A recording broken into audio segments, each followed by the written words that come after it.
Hi, my name is Marie, and I just bought this baby playpen. I'm on my third baby. I've never had a playpen before, but my two are a little older now, and there's Legos everywhere. So we need a playpen, so let's set this up. I'll tell you what I like about it and any tips and tricks I have. This mat is aesthetically pleasing. It's minimal, natural wood.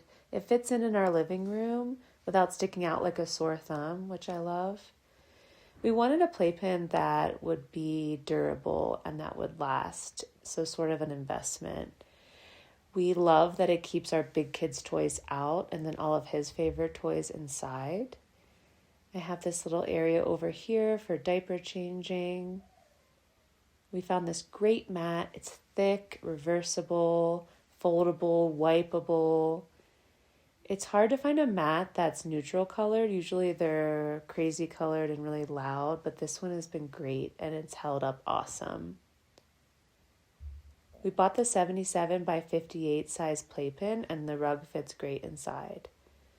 So let me share with you some tips and tricks we learned along the way for setup.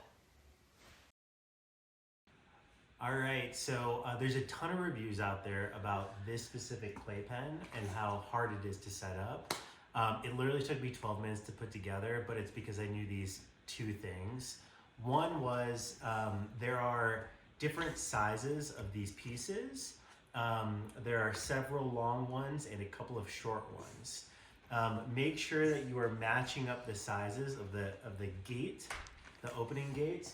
On the other side, the shorter barrier when you're setting this together. Otherwise, it's going to be shaped improperly, and I think that's where a lot of people are run into issues.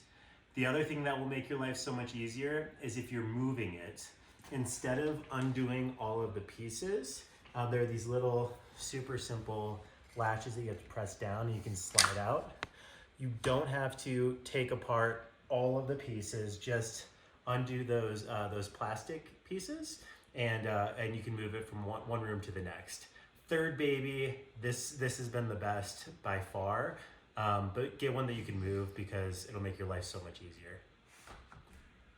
All right, I'm going to show you how to open up the door here. It's a little bit trickier than other doors, but it's so that this little one can't get out.